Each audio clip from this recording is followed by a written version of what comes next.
Okay, we're here with Mr. Cricket camera here, but some people have asked me, how do you install Snow Leopard on a Windows PC? In particular, I made a video of the Dell Latitude D620. Yeah, the thing's kind of apart now, but it's not broken, obviously, it's just apart. For Wi-Fi to work, so you're gonna need the Dell, or maybe, I think it's Broadcom, but Dell branded. 1490, I'm gonna check that for sure, but you're gonna need a specific Wi-Fi card. Intel Wi-Fi cards do not work. Inside, we have an Intel Core Duo T2300E at 1.6 gigahertz and GMA 950 for graphics, and of course our fan. So, to install, what's gonna happen is, when you boot up a Mac uses what's called EFI, which stands for Extensible Firmware Interface. This technology was developed by Intel. And on PCs, they use a technology called the BIOS. Now, what happens is you turn on your PC, the BIOS comes up, which is the splash screen. In this case, it will say Dell. In some cases, it will say HP, depending on your computer brand. And then it will search for bootable devices, and then it will boot off of them. And, you know, Windows is one of those examples. On a Mac, the extensible firmware interface boots up. That's when you see the gray screen. Then it searches for bootable devices. When it finds your hard drive with a bootable thing on it, like Mac OS X, it boots Mac OS X, and then you see the Apple logo in the spin wheel. But if you hold down Alt on your Mac, you can choose what to boot up. So what we're gonna have to do is we're gonna have to still boot off the BIOS, and then the BIOS is going to load from the hard drive a bootloader, and then the bootloader will be able to trick Mac OS X thinking it was running on an extensible firmware interface. It will basically emulate it. So open up your web browser and type in Leppy700M into your search field, or just go to insanelymac.com. So this is Mr. Cricket camera because I couldn't find my iPhone 3GS. I don't know where it went. I know it's inside the house somewhere. You know, just click on his guide. It's to install 10.6.2. That's what I followed. It works fine for me. You can do the same, or you can watch the video. That may not be exact, but it's all pretty easy stuff. Nothing serious. But anyway, download the bootloader. It is called the his bootloader. He's called it the D620 SLV1.ISO. So download that. It's about 26 megabytes, and then burn it to a CD. Burn that ISO to a CD. Here's my bootloader disk. So yay on that. Now shut off your computer. I'm just going to press and hold the power button since I'm not going to be booting back up into Windows again. Press the power button, then press F12 when you see the Dell splash screen appear. That's, you know, the BIOS. So it'll prepare a one-time boot menu. Boot up from the CD or DVD drive and hit enter after you select it with these arrow keys. Now it's going to load this onto the RAM. It's mounted onto the RAM, and there you go. Now all it is just a matter of ejecting it and popping in Snow Leopard. So we're going to go ahead and just pop in Snow Leopard. There's my $29 upgrade disc. It contains the full version as of now. The one I have shipped with the original version of Snow Leopard, so it's 6.0. Now you're gonna put it in. You're gonna hit an F key. Now his guide says to hit F5, and I tried that and it didn't work. So I hit F10 after he told me to, and that seemed to work. See how it says Mac OS X install DVD? You can't, Mr. Cricket will focus, you can see. Now you hit enter on that install DVD, and magic's gonna happen now. This bootloader is going to emulate the EFI, and Mac OS X shall boot up. I demand it boots up.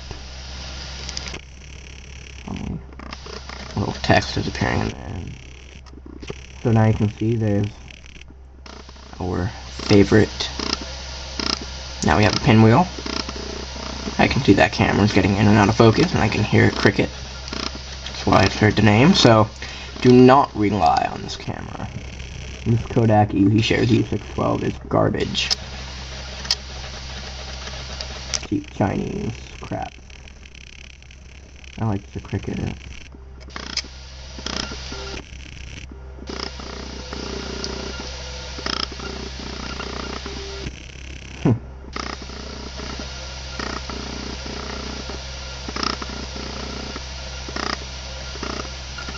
So we'll check back after magic happens, everybody. So after about 3 minutes, magic just happened. Choose your language. That's going to be English for us. Next, it's going to prepare for magic. Now, just like you're running this on a Mac, except we're not. Hit continue.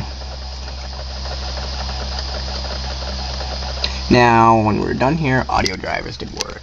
So that's good that we got sound.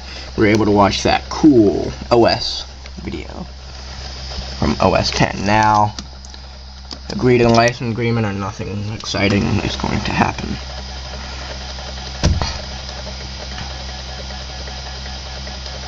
You'll notice your hard drive isn't there.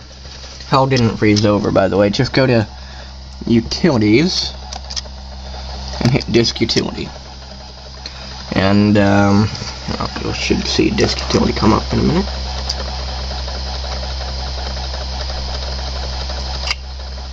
Something should happen.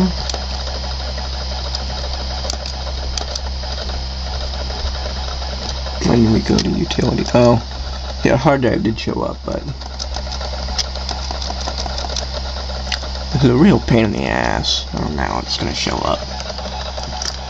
Sometimes it works, sometimes it doesn't. You know, that's why you should just buy a Mac if you actually want the experience. So we have to format it to be a Mac readable thing. If it doesn't show up, then it's definitely not formatted. If it does, it probably won't install unless you format it for the Mac.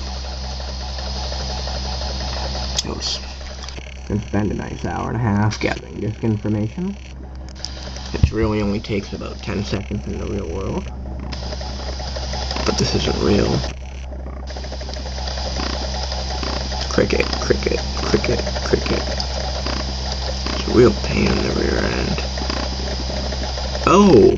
Something happened. So now we're on our hard drive. Just select it from the column. Hit erase. And see those list of options? Choose the top, Mac OS Extended Journaled. Name that hard drive whatever you want. You can name it Jesus, you can name it Sacred God. I'm just gonna name mine Jesus Christ.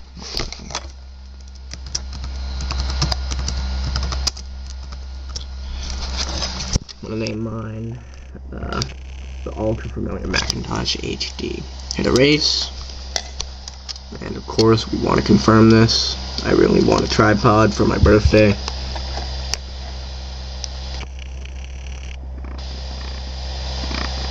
Cricket isn't reading this, isn't it? Come on, Cricket. Cricket. Unmounting disk, it's creating a partition map.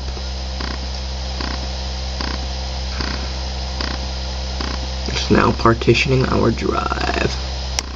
Okay, so now we see Macintosh HD. Just exit out of disk utility. Now, see, this is a 40 gigabyte drive, as I told you, maybe not.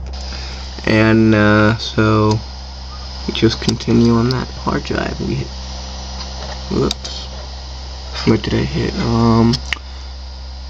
Yeah, you can choose what you want to install here. Just, okay, so click on that hard drive, select it, hit install. Now it's going to install Mac OS X on the disk that we named.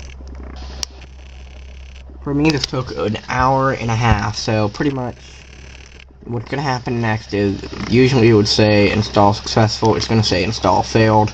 That's because it really installed it, but it doesn't have a bootloader.